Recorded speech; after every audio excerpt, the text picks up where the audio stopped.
Ang ganda naman ng pasok ng taon sa atin, mga kabasura. Unang pulot, mamahalin kagad. Tapos sabayan pa nung tipong may hinahanap ka, pero iba yung makikita mo. Uy, jackpot na naman.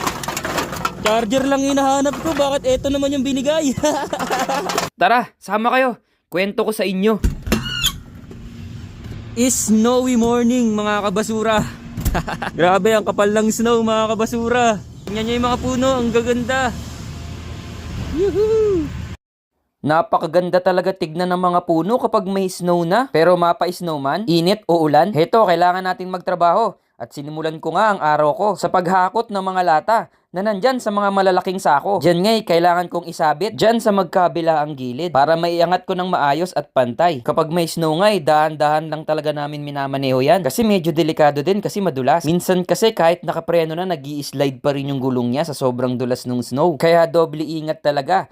Lalo na't napakakapal ng snow ngayon. Heto nga't ibubuhos ko na siya dun sa pwesto ko para masegregate ko na. Halo-halo pa kasi yung laman ng sakong yan. Merong bakal, merong lata, at mga appliances din kung paminsan-minsan. Kaya kailangan ko siyang ibuhos dyan para mapaghiwa-hiwalay ko. Yan kasi yung trabaho ko, mga kabasura. At dito nga'y kumuha pa ako ng isa pa. Kasi tansya ko dun sa isa, mukhang konti lang at saglit lang mauubos ko na kagad. Tapos mga kabasura, dito ko na nga nakita yung electric scooter na nakita nyo kanina dun sa umpisa. Grabe mga kabasura, laking gulat ko talaga nung nakita ko siya. Habang binubuhos ko kasi yan ay napansin ko na meron talagang electric scooter. Kaya bumaba agad ako ng forklift para kuhain. Medyo nahirapan pa nga akong hilahin kasi nasa ilalim siya. Tapos bukod dun ay medyo may kabigatan din pala. At nung nahila ko na nga mga kabasura, grabe. Tuwang-tuwa talaga ako kasi buong-buo pa siya. At napakaganda niya pa, mga kabasura. Sa isip-isip ko talaga, grabe, bakit nasa basurahan na to? Ang mahal-mahal nito eh. Electric scooter to ah. Grabe.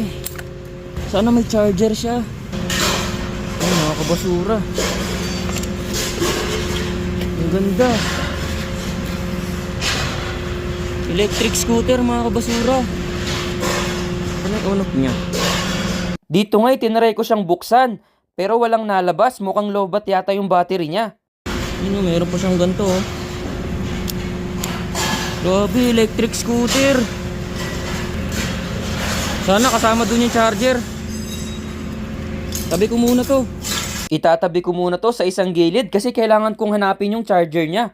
Hindi kasi yan magagamit kapag walang charger, mga kabasura. Medyo nangangamba nga ako kasi mahirap talaga hanapin yung charger niyan. Sa katunayan nga, meron na rin ako napulot na isang ganyan. Pero wala ding charger. Eto siya, mga kabasura oh. Tinabi ko yan dyan, medyo matagal na rin. Kasi hanggang ngayon wala pa rin ako nahahanap na charger niya. Kaya nagbakasakali talaga akong hanapin yung charger dun sa mga binuhos kong lata kanina. Akyatin ko, sayang yun. Kailangan makita ko yung charger.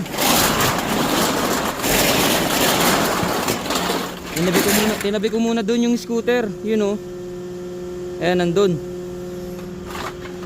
Hanapin ko yung charger niya kasi mahirap makakita ng charger nun eh. Baka nandito din.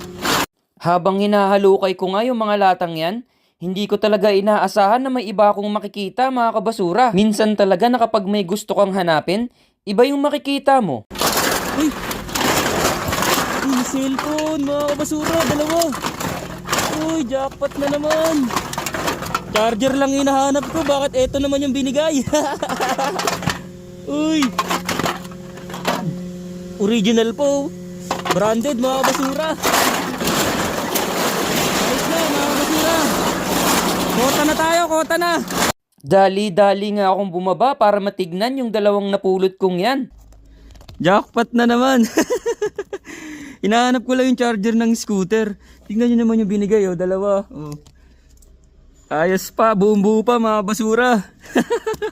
Itatabi ko ulit to. Ayun, sa ilang sandali, nakalimutan ko, hinahanap ko nga pala yung charger. Kaya paano? Diyan muna kayo. Hanapin ko lang muna yung charger ha. Basurero TV.